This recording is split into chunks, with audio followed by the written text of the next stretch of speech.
C'est ton tour. C'est mon tour. On clappe. Alors, je suis Greg Sand, cofondateur de Moustache, et je m'occupe plutôt de tous les aspects commerciaux, France Export. C'est à qui? Voilà, Vas-y. je sais plus. Moi, je suis Emmanuel Antonneau, donc je suis le deuxième cofondateur de Moustache. J'ai en charge la partie développement R&D essentiellement. Alors le J, je m'en souviens plutôt bien, c'était en 2019. J'étais en train de dessiner sur mon iPad. Et puis en fait, j'essayais de m'affranchir de tout un tas de contraintes. Finalement, je rêvais, je laissais libre cours à mon imaginaire et je rêvais d'un vélo qu'on n'avait jamais fait. Et j'essayais de remettre un peu tous les fondamentaux de Moustache les uns en face des autres. Et de se dire quel est le vélo de rêve qu'on pourrait réaliser ou c'est quoi mon vélo rêvé. Et en fait, depuis le début, on essaie d'ouvrir l'usage du vélo. C'est notre mission depuis le départ. Et on trouve que l'électrique, c'est le moyen magique pour arriver à ça.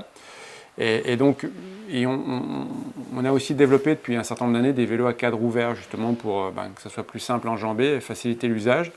Et le premier coup de crayon que j'ai fait, effectivement, c'était un cadre ouvert en forme de J.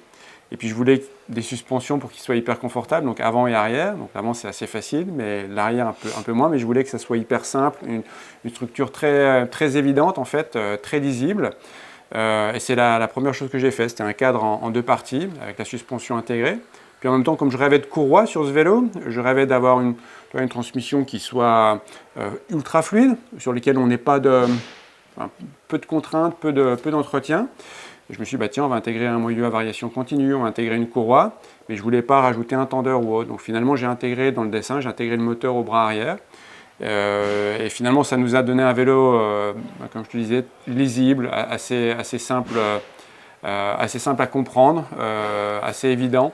Et ce vélo, il a quelque chose de magique qui colle exactement avec les fondamentaux de Moustache. C'est qu'effectivement, il est hyper ouvert, il est hyper accessible, il est ultra confortable. Finalement, on milite depuis plus de 10 ans pour exactement ce genre de vélo. Le vélo sur lequel tu sautes, tu te mets à pédaler et tu ne te poses pas de questions en fait. Et il est super confort, il te permet de passer partout.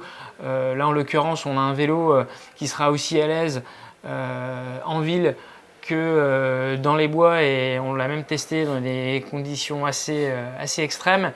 Et finalement, en termes de philosophie, je trouve que c'est un beau reflet de ce qu'est la marque, de là où on veut aller, et voilà, de tout ce qu'on construit depuis plus de 10 ans maintenant, quoi. Parce que ce qu'on n'a pas dit, c'est que J est fabriqué en France. C'est le premier cadre qu'on a effectivement qui est fabriqué en France. C'est pour ça qu'on a effectivement réduit nos émissions, parce qu'on a un approvisionnement qui est beaucoup plus local. Et pour réussir à faire ça, il a fallu effectivement